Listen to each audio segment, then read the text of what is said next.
السلام عليكم. رمضان مبارك.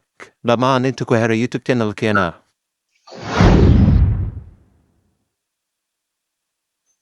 YouTube channelkeena waxaynu soo gelinaa casharro dhammaystiran oo barashada luuqada ingiriiska. Maanta waxaynu qaadanaynaa cashirkiini 11aad qaybta naxwaha luuqada ingiriiska. Verb to be basti ahaanshaha wax hore. Verb to be basti ahaanshaha wax hore.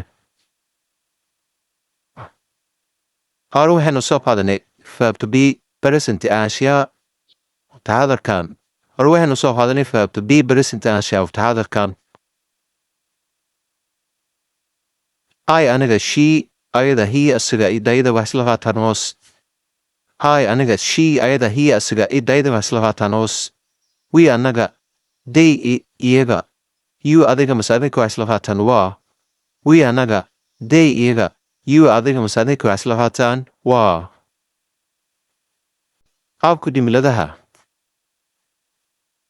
Verb to be past examples. Qaabka jimladaha. Tusaalooyin. We anaga waa galaas matis waxaan isku fasal. We were galaas matis waxaan nahayn isku fasal. We were galaas matis waxaan nahayn isku fasal.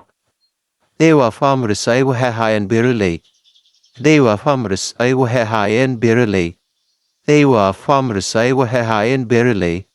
You are brave. Adiga waxaa ahayd easy. You were brave. Adiga waxaa ahayd easy.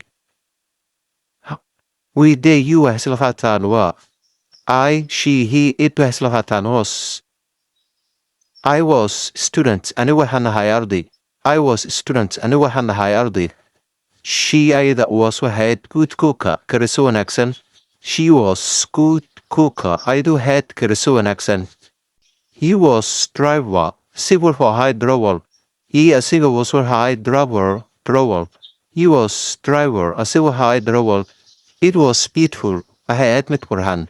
It ayada was waxayd beautiful mid qurxan. It was beautiful waxayd mid qurxan. More examples tusaalooyin badan. There was hot waxaa jiray kuleel. There was hot waxaa jiray kuleel. He was my friend. Asiga wuxuu ahay saaxiibkay. He asiga was wuxuu ahay my friend. Saaxiibkay. He was my friend. Asiga wuxuu ahay saaxiibkay.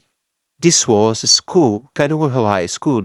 This kani was wuxuu ahay school. This town magaaladani was waxay ahayd beautiful town. Magaalo qurux badan.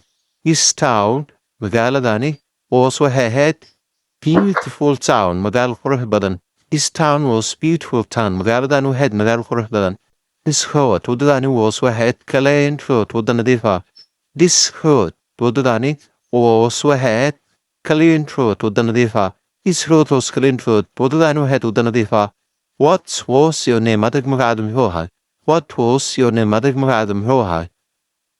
What was yesterday? Shalay maxay ahayd?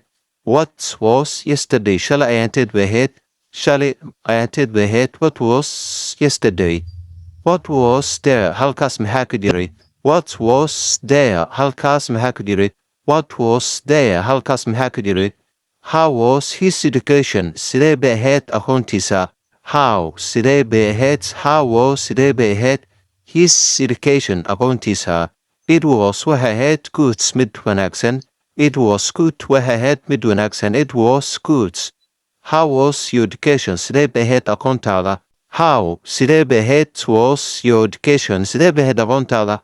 How was your education? Sidee bay ahayd aqoontaada? It was normal waxay ahayd dhexdhexaad. It was normal waxay ahayd mid dhexdhexaad ah. It was normal waxay ahayd mid dhexdhexaad ah.